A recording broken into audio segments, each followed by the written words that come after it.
This documentary about overcoming life's darkest moments isn't on Netflix, and that's exactly why you need to watch it.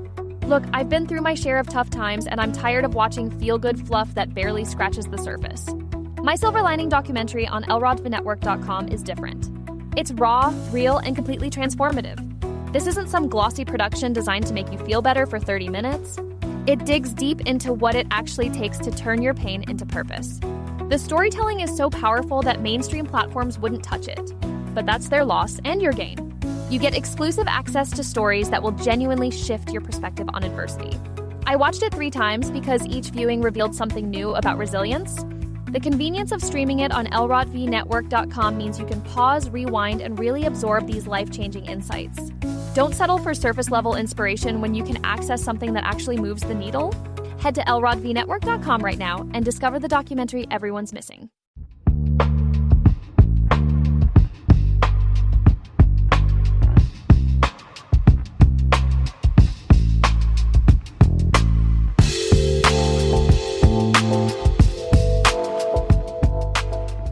Hello, everyone. Welcome to this week's episode of Thirsty Topics. Hey, Meryl, how are you today? I'm good. I'm really good.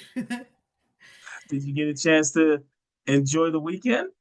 Oh my gosh, I did. A little too much. I went to Palm Springs with my parents on their wedding anniversary, so it was good. Oh, nice. Tell them I said happy anniversary. I will. They love you. They already know of you as a person and a concept already, and so Oh, we're big that's so nice. I appreciate that. Elrod fans in our family. If you don't mind me asking, how long have they been married? 43 years. Wow. Okay. Exactly. And I sometimes when my boyfriend's home for like 43 minutes, I get annoyed. So I don't know how I'm gonna do it, but I'll try. Well, I actually want to start off on a sad note today, unfortunately. Dawson's Creek star James Van Der Beek has died. Obviously, a lot of people are growing up with him on Dawson's Creek. Also, people recognize him from his work on Varsity Blues. And his family confirmed the news, noting that he passed away peacefully and had been privately managing his diagnosis of colorectal cancer since 2023. This is sad on so many levels, obviously because of who he is, all the fans and stuff. But I think it also highlights too the importance of making sure you pay attention to your body. You know, if something just doesn't feel right, don't ignore it. Just get it checked out and see what it is. I know, and he fought for like a while too, because I remember seeing some messages from him a few months ago, and I thought things were going to, and had hopes that things were going to turn it the other way because, you know, he did seem like relatively healthy before, and he's still so young, and like it's just so tragic when him and who was the actor too that passed away really suddenly, who was in a lot of the movies, like the Wakanda Forever movies. You're Like talking about he's the one that played what's the name? Boswick. oh yeah, Chad, yeah, Yes, there it Chad, is. Yeah. yes. Exactly. Like that reminds me of that too, where you have this kind of superhero of a person, Mhm. obviously like a great entertainer, and James Van Der Beek, we all know and love him from Dawson's Creek, but and also Varsity Blues. But I feel like he was just an artist all around, and really seemed to just always be someone that people had good things to say about, and just someone that seemed like, you know, kind of just in our mind, someone that we grew up with, and then all of a sudden they fall ill, and then we hear tragic news. So it was very sad. Yeah, you know the thing that's actually kind of scary is that um, for whatever reason, cancer among adults under 50 is on the rise, which is not a good thing. Yeah. So I mean, I don't know what the reason is for that, but it is definitely alarming because, you know, obviously cancer can hit at any time at any person. But it is a little bit disturbing to hear how many people under the age of 50 are starting to be diagnosed with cancer now.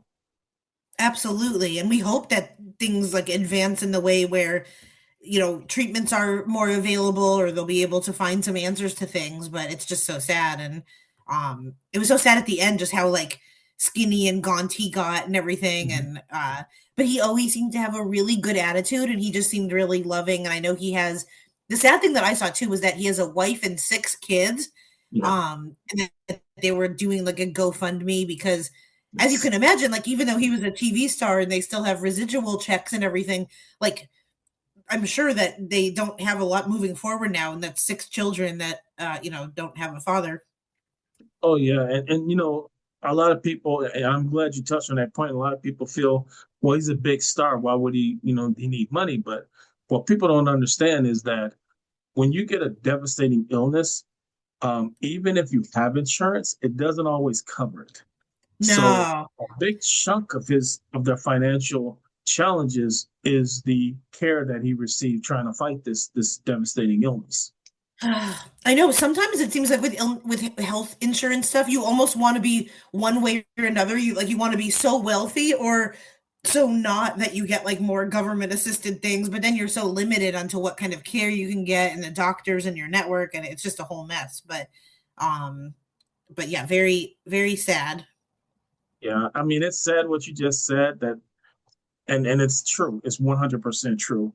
And it's kind of crazy we live in, the wealthiest country in the world, but yet we're still fighting these issues on, making sure everyone has health care without going bankrupt to take care of Exactly. themselves. Yep. So we'll Well, definitely pray for his family. yeah, and I think if anyone is interested, his GoFundMe is up. And also, I always think about this too, where like for years and years, he entertained me through Dawson's Creek, and I just think, okay, if I give $50 or 100, that's like nothing compared to probably truly the hours that like this person spent acting, and that it was a big part of our childhood. So, I always think about that too, where I'm like, okay, this person gave a lot, and like I benefited directly from their own entertainment. So it's nothing to give a little bit. I hear you. We'll definitely keep praying. Well, this is definitely the craziest transition that we've ever did in the show. But now my next topic is it's all about health and all about checking in on your body. This one is a little different, where it's penis gate at the Olympics. Now I hope we can say penis gate on here. If not, just feel free to like put a mooing sound or something on me. But uh yeah, there was the a lot of drama lately when the World Anti-Doping Agency was investigating whether ski jumpers were injecting their penises. I still feel like I should whisper it, but with hyaluronic acid in order to fly further. So this sounds crazy, but a lot of athletes will do anything to pretty much extend their jumping, or how far they can go, how fast they go.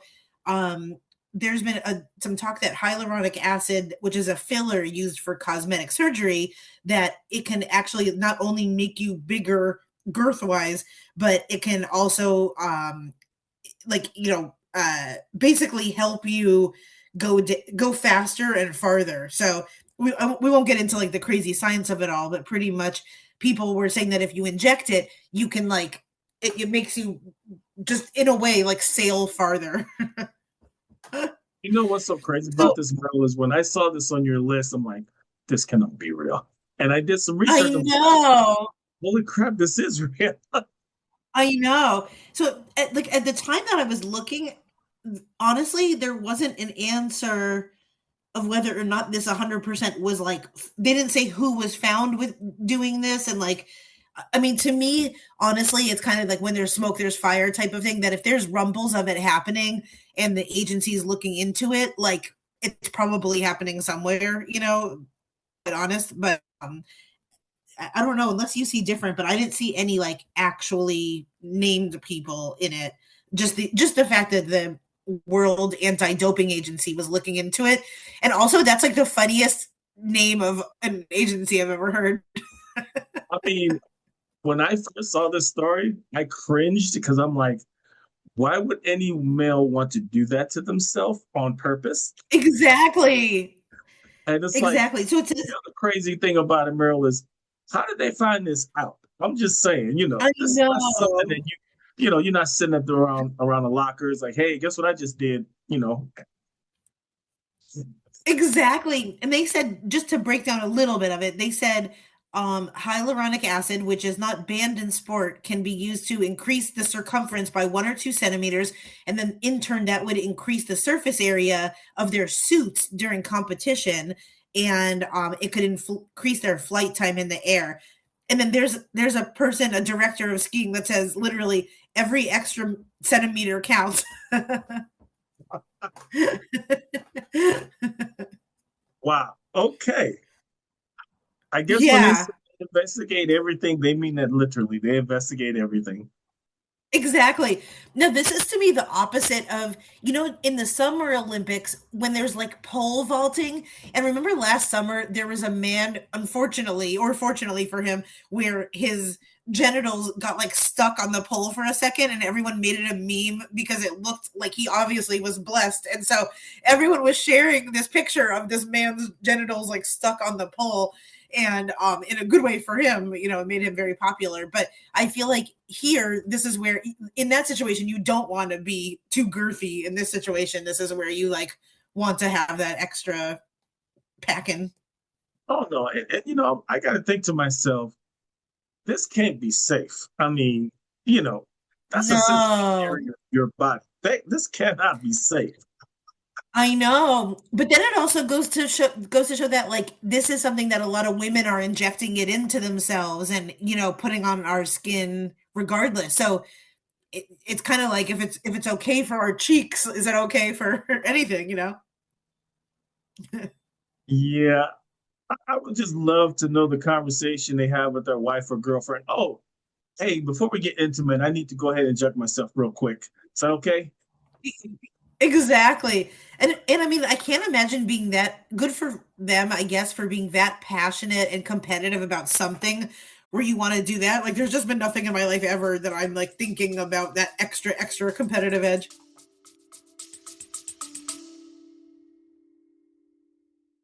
This documentary about overcoming life's darkest moments isn't on Netflix, and that's exactly why you need to watch it. Look, I've been through my share of tough times, and I'm tired of watching feel-good fluff that barely scratches the surface. My Silver Lining documentary on early-onset is different. It's raw, real, and completely transformative. This isn't some glossy production designed to make you feel better for 30 minutes. It digs deep into what it actually takes to turn your pain into purpose. The storytelling is so powerful that mainstream platforms wouldn't touch it. But that's their loss and your gain. You get exclusive access to stories that will genuinely shift your perspective on adversity. I watched it 3 times because each viewing revealed something new about resilience.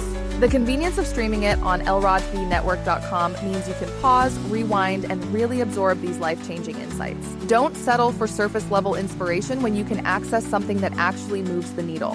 Head to early-onset right now and discover the documentary everyone's missing. I would still compete, but I would just, hey, if I got to come in second or third, so be it. But there's limits there. Yeah. You could now we know if there's someone on like the number one podium, like we definitely know what they were doing. Exactly, exactly. And then I also want to interview the people. Is like, how did you get the job of of checking this out for yourself? Just want to know. Yeah. Yeah. Wow. Okay, interesting. Well, we're gonna go ahead and talk about something that's been popping up real heavy since Sunday. Part of the reason I don't understand why, but we're gonna go ahead and tackle it. And this is the Bad Bunny halftime show. Woohoo! Well, Bad Bunny headline had historic, highly acclaimed Apple Music Super Bowl halftime show on Sunday, February 8th, 2026, at Levi's Stadium in Santa Clara, California. As the first Latin solo artist to headline, he delivered a celebratory performance of Puerto Rican culture featuring guests Ricky Martin and Lady Gaga, and a symbolic message: together we are American. Now, I actually took a look at it, and it was very energetic stuff. A lot of singing and dancing, a lot of his culture in there, and I didn't see a problem with it personally. And I know that on certain sites they're talking about how, well, he may have cursed, and you know he's not speaking English, nobody can understand him, and all this and all that. Well, a few things. Number one, I don't know if people realize this, but when you play the Super Bowl, the NFL knows what you're going to play before you get on that stage, regardless of who you Yeah, are. And exactly. they tell you what you can and can't play. So they're going to know that up front. Being that they're a Yep. multi-billion-dollar company, I'm willing to bet you they have a whole bunch of people that can speak, read, and interpret Spanish. So I don't think that's a problem, you know. Right. So I don't know. I think it's a whole different reason why they're doing all this, but I don't know. What do you think, Meryl? Did you get a chance to see it? Yeah. Oh my gosh. I feel like we could honestly do like a whole hour on this. Like I feel like there's so much within this one topic. I almost wish that I like forwent my other one so we could just talk about this. Um, yeah, I mean, like honestly, I mean, there's so much to be said. I think it's ridiculous if everyone has a right to be like this music doesn't really speak to me or whatever, but also just to deny other people of having that, and also realizing that it's not always about us every year. Like some people don't like Taylor Swift or Sabrina Carpenter or Katy Perry, but they have to sit through that too. I did watch it, and like my honest thoughts are, I thought the vibes were so good. I thought it was so inclusive, and like during this time, I just think where there's so much division, I love calling out, uniting all of South America, different countries. And I really loved like the vibe overall.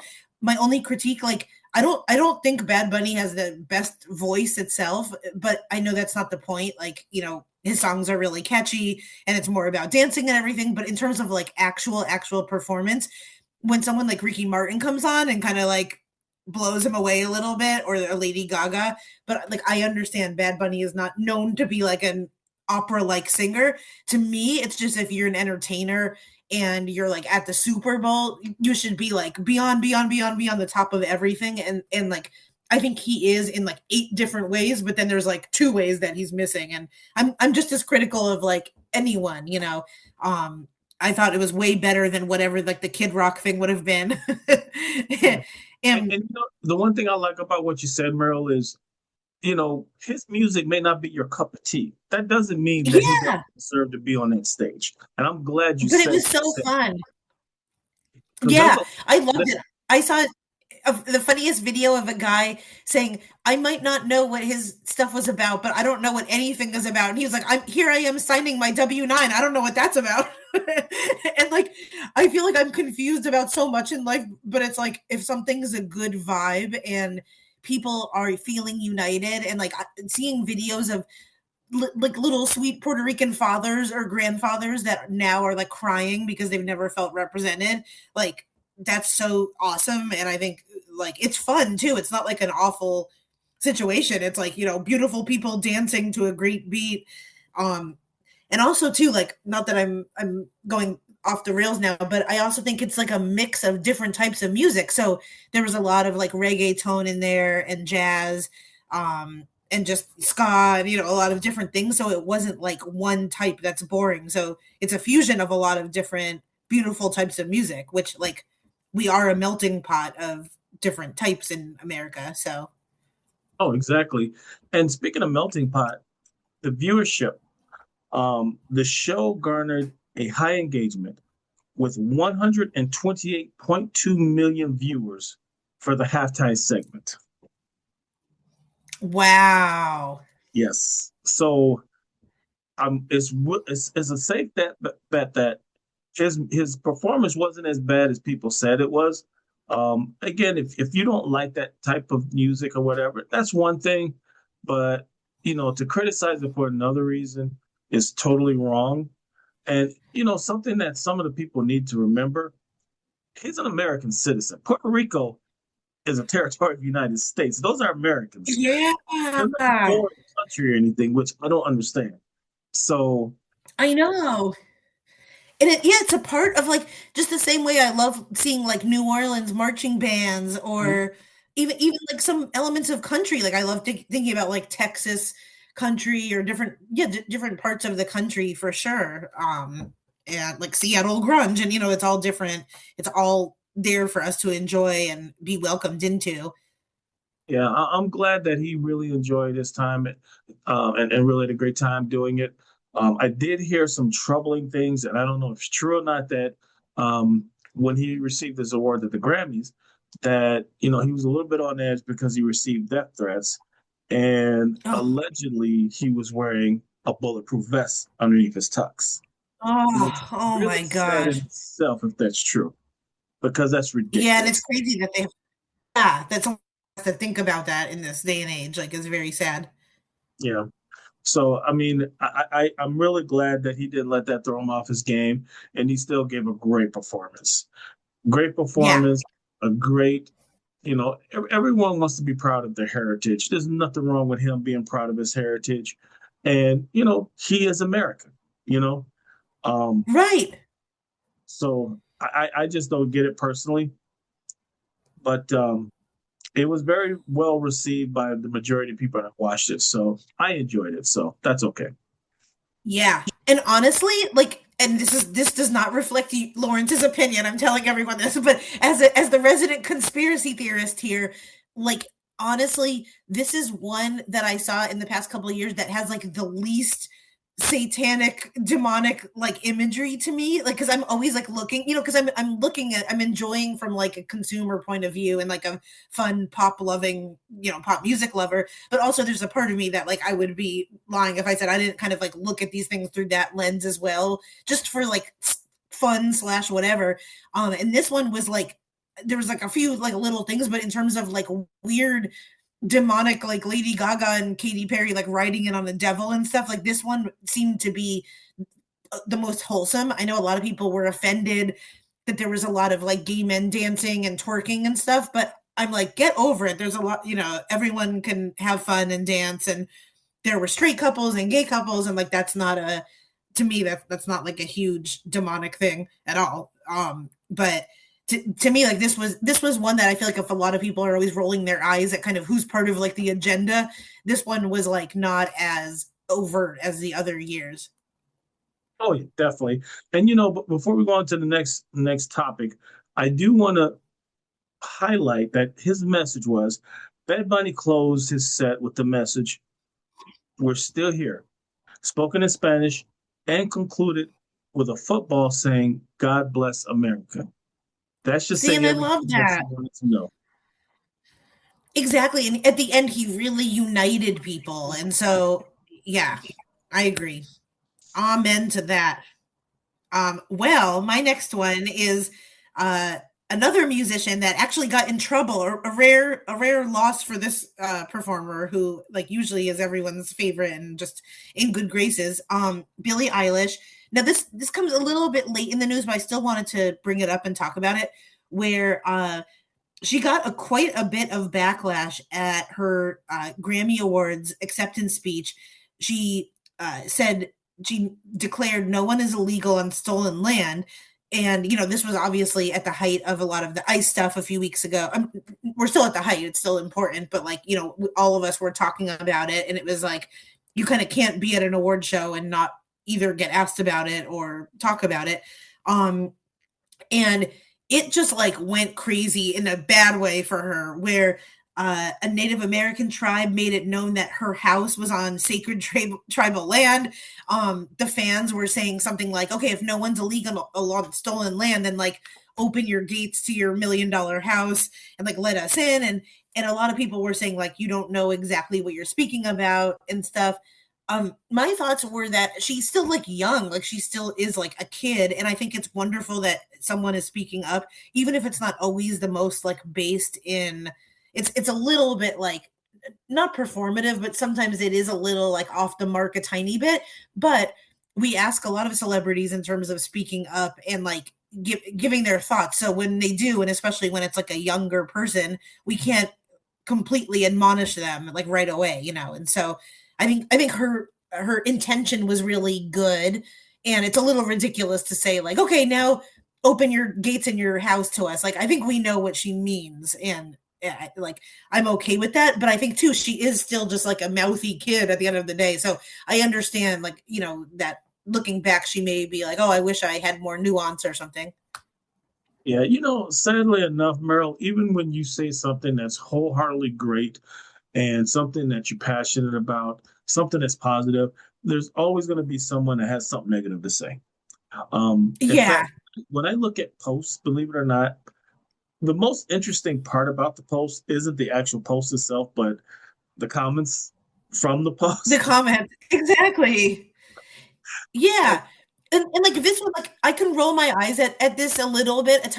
I completely get both sides of this. Like I like that she's standing up for people. Clearly, what's going on is crazy, but also it opens up a whole can when you start talking about like land and ownership, and like then we go way, way, way, way back into history, which is like very, very complicated. And so to do that like on the Grammy stage is, but I mean, she's like a rock and roll kid, so like that's cool for her. That's what like music is. So I wasn't like offended by it. I would never write anything mean about it, even if I thought it was a little cray cray. yeah, I mean, I think her intentions were in the right place. Um, Yeah. may just maybe that might not have been the venue for that particular comment, in hindsight. But again, I think her heart was in the right place when she made the statement. She didn't mean to be Yes.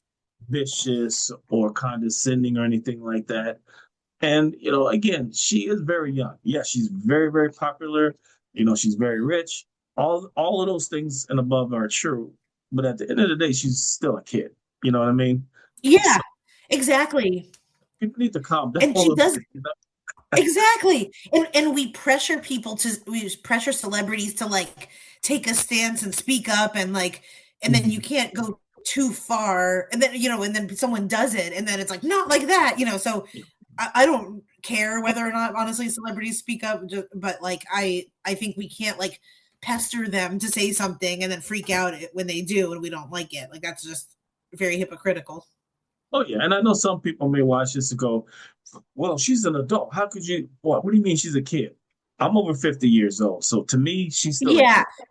kid." To me she's like a punky teenager, which and I know she has a huge voice and millions of people look up to her, but I think she does give back a lot, and I feel like her and her mom like they give a lot to vegan things, and like I think they have like they have a lot of things set up, I think, in her name, like foundations and everything. So this is someone that actively gives back a lot.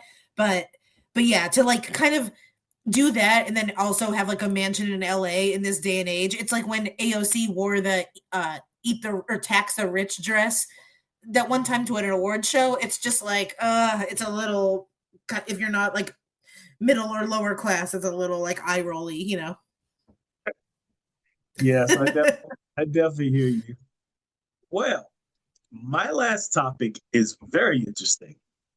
So, I would like to find out, Meryl, what were your favorite Super Bowl commercial or commercials? Woo! Definitely, I know mine with my influencer that I love, Addison Ray, who I really love. She was in one with Matthew McConaughey, and I forget what they were even doing, honestly, because they were passing something to her at like a baseball game or a football game. I don't even know that. That's so funny. I don't even recall what the product was. I just know that Addison Ray was in it. So, I remember that. I remember that. yeah. What was yours? Well, mine was the Instacart commercial. This one here was a commercial titled Bananas, featuring Ben Stiller and singer Benson Boone as a retro 80s style synth pop duo performing the song about the app's new preference picker tool. Directed by Spike Jonze, the 30-second spot showed the theme song on a glittering stage about selecting banana ripeness, culminating in a comedic, chaotic stunt. To me, what was so funny about this was obviously Ben Stiller. He's a great comedic person, very, very great, very funny. But what was so funny was them doing their little act and jumping around and stuff. And then when Ben Stiller jumped off, and I thought he broke his back when he jumped off there. Really? It was hilarious. I'm like that was very, very funny. And Oh, I that's honestly, funny.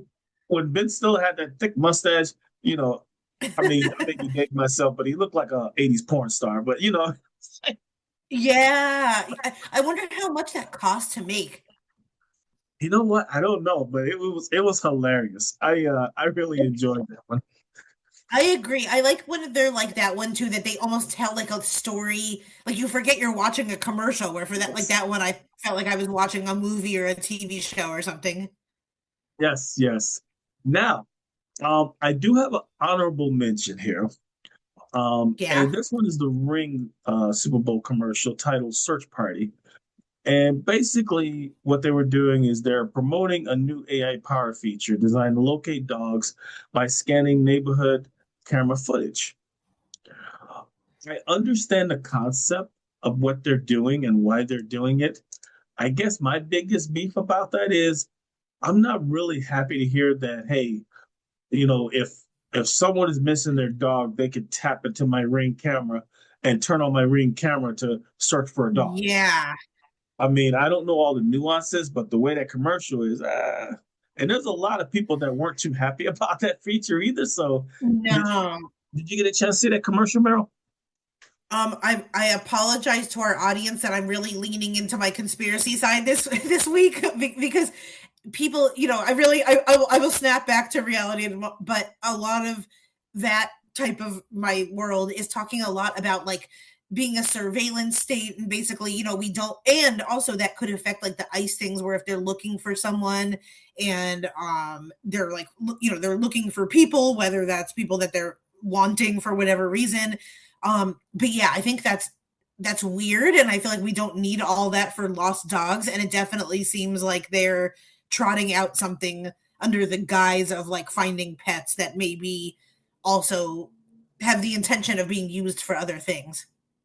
Yeah, that's true. And looking at my notes here, um, specifically about privacy concerns, the search party feature is reportedly on by default. In some instances, requiring users to actively opt out, which exacerbated fears about privacy, according to AL.com and GeekWire. Now, that bothers me too. So that tells me that if you have a Ring camcorder, it's set up that they can access it. So you have to Oh, physically go in and turn it off. So if you don't know oh, that or don't remember that, they can access your camera. I don't know. I mean, again, I don't want to throw shade on Ring because a lot of people like Ring, a lot of people use it, but I don't know if I want people to be having access to my cameras. no, me too. And especially like the way that our phones listen to us and everything, and Yes. they Yes. listen and then they show us stuff. I feel like who knows what they're going to start in our Ring camera, and like when people are coming and going, and yeah, it's Mhm. weird. And like I know people lose dogs, but to me it's like not that much of like an insane issue that's so pervasive of everyone I know, that it's like for the most part usually people do find their dogs, whether it's like through a Facebook group or like through an animal shelter and stuff. And I don't think we need like a whole to survey everyone's front lawn for that. Yeah. I mean, I'm not really crazy about this feature, but it's one thing if they said they're going to use it to find missing people, but you create this feature to find missing dogs. And I'm a dog lover. Don't get me wrong. Me I don't know. too. Yeah. Am I missing something here? No. And I'm sure like too, anytime I've had a dog and it ran away, it's not like on someone else's front lawn. They're usually like in the backyard or side to side, or Right. like that's the issue, is that they're running all around, and so they're not like just like delivering something on someone's porch. But I don't know. Interesting. So, uh, Interesting. Well, another one that my last one is also going to, I'm so sorry, but involve a little bit of side eye action, where the story is developing and absolutely crazy. Where the 84-year-old mother of Today co-anchor Savannah Guthrie has been missing. Um, she was dropped off at her house the night of January 31st, and then she went missing.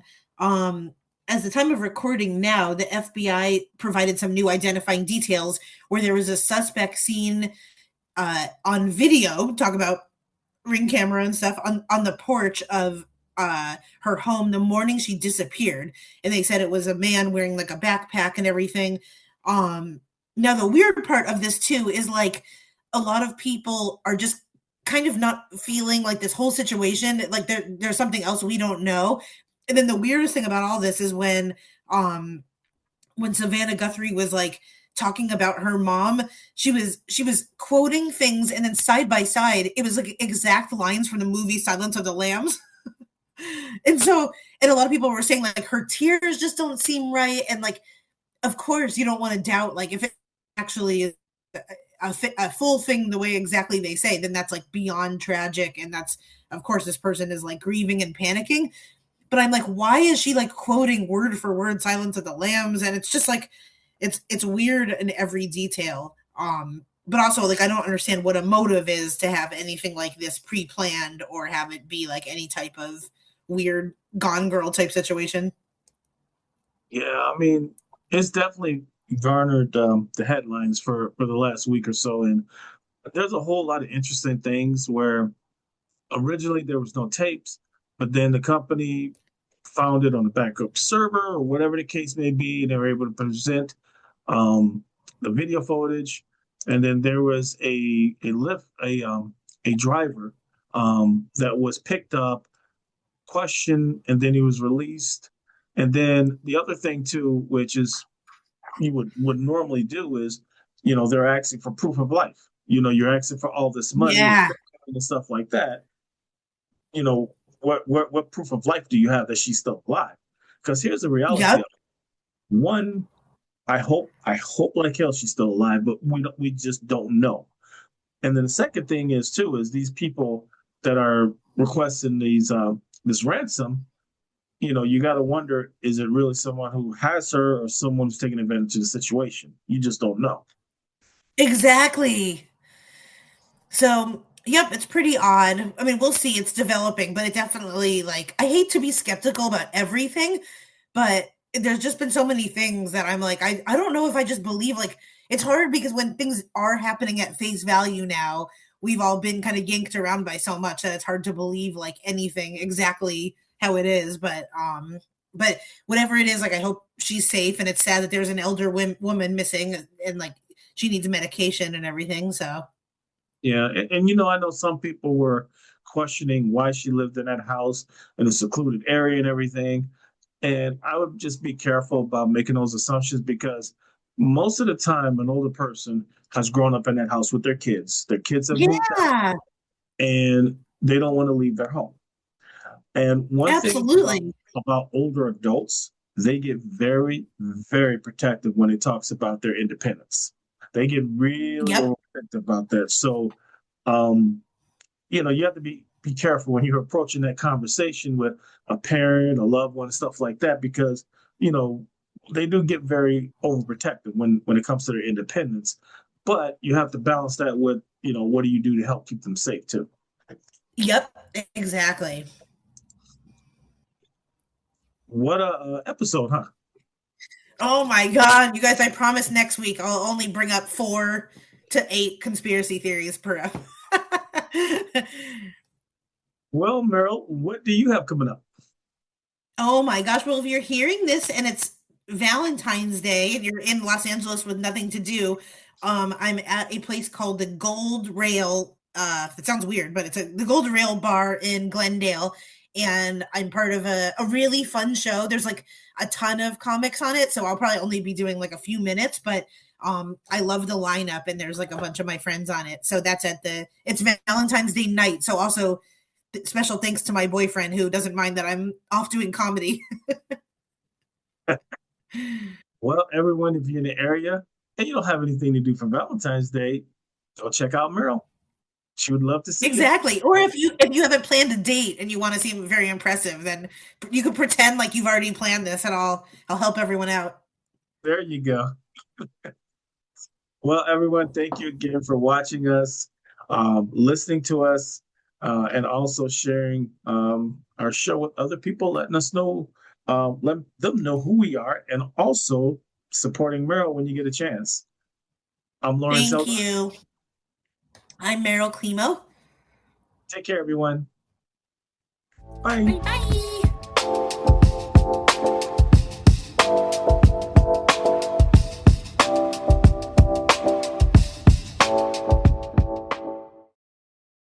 This documentary about overcoming life's darkest moments isn't on Netflix, and that's exactly why you need to watch it. Look, I've been through my share of tough times, and I'm tired of watching feel-good fluff that barely scratches the surface.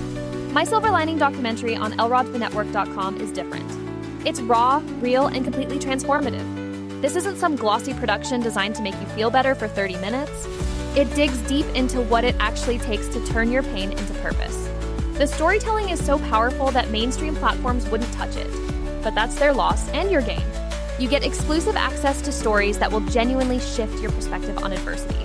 I watched it 3 times because each viewing revealed something new about resilience. The convenience of streaming it on early-onset means you can pause, rewind, and really absorb these life-changing insights. Don't settle for surface-level inspiration when you can access something that actually moves the needle. Head to early-onset right now and discover the documentary everyone's missing.